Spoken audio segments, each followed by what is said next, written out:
the bottom tier 1, you kind of have to back out. And they don't even have the best catch, too, in the world. You saw how Jakiro with the Ice Bath had to catch him. Also, speaking of Jakiro, he's 1-8 right now.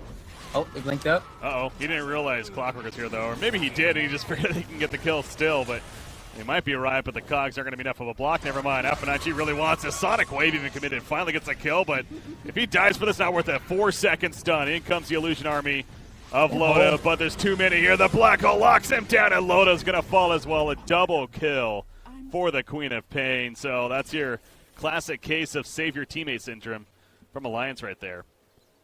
Didn't work. Well, at least Alliance got 2 shrines out of the trades. They popped both shrines. Oh, what? I was like, oh, that's a good point, I guess. They can't kill him yet. Nothing to use it. Gotcha. Arzeek, he's dead. Apo Ninja's dead. Oh. He is too. The silence comes out, and yep, that is enough lockdown. It is nighttime, so that silence lasting forever. It feels like 5 seconds at level 1 even. Now they're going to fall back, actually. KB comes out. He wants to kill Troll Warlord. He'll get the kill on a Troll Warlord. A double kill coming out for Limp. Another hat trick. Are we going to see the quad kill? Maybe even a potential rampage again?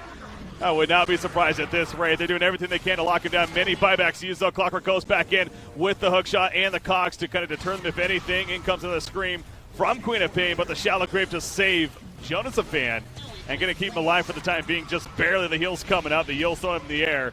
Well, look at this chase from the Troy. He's going to be disarmed by the Heaven's Halberd, but they are going to catch him eventually, get the kill on a Clockwork. But now Limp, he's sitting from the distance. Oh, the Chaos Knight stunt coming out from King R, actually, with the steal right there, and he finishes the job finally onto that Shadow Fiend. That is a huge bounty kill. Now Chaos Knight trying to live. He does have that heart, the arm that toggles, but it's not going to be enough, even with the evasion. A double kill for Rubik, and finally the fight will come to a conclusion, but I still feel like FX in a pretty dire spot here.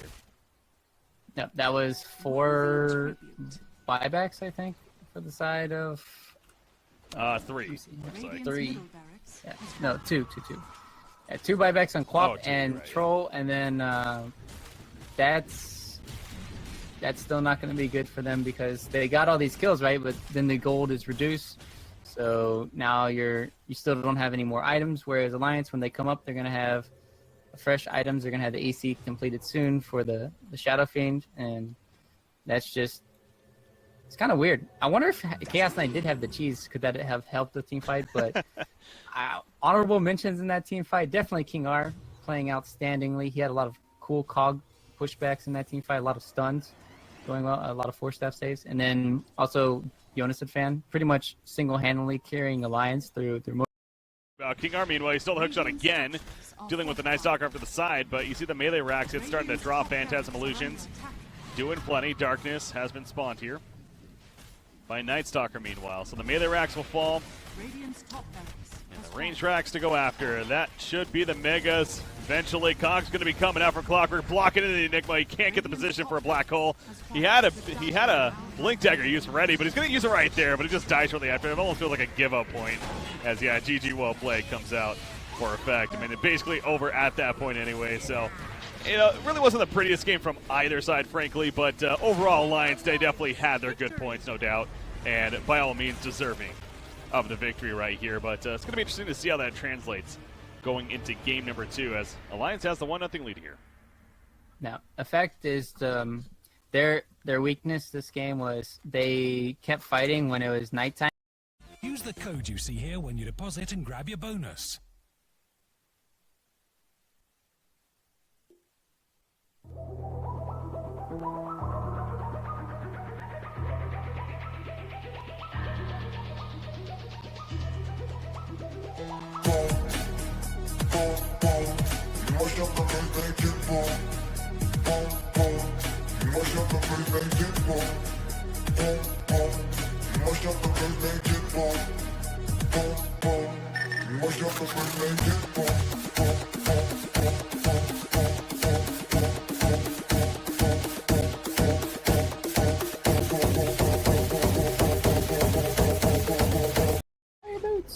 Boots at least. Sports coming in. Okay, he's fine. He needs Boots going to survive, actually. Yeah, Slarka comes in as well with that Dark Pack, trying to scare them off. In comes a Pearl Strike. Night Stalker caught, but now here comes a Limp. with the Remnants. We'll get the 1 kill on Shakiro, and now Maiden actually on the run. Slark has another pounce. No, he doesn't have another pounce coming up. Has the Dark Pact coming up, but gonna OD. Get the imprisonment onto Jonathan Fan and try to finish the job there. One more should do it. Miss the uphill. Oh, the luck. All right. The lack of luck even continues. That's just heartbreaking. Yeah. Well, see him. Gonna die at least. All right, so they do get the CM kill, though, after all of that. So at least something in the end. Jeez.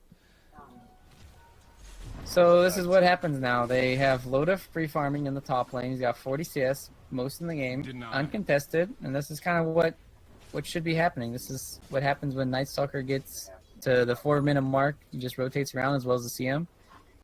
Essentially at the top lane. So overall, Alliance, they can be much of a distraction they want as long as their one position Loda is getting that farm necessary.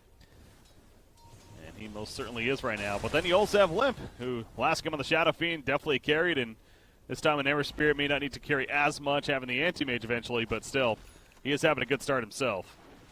More good news for Alliance there. Yep, and they're just playing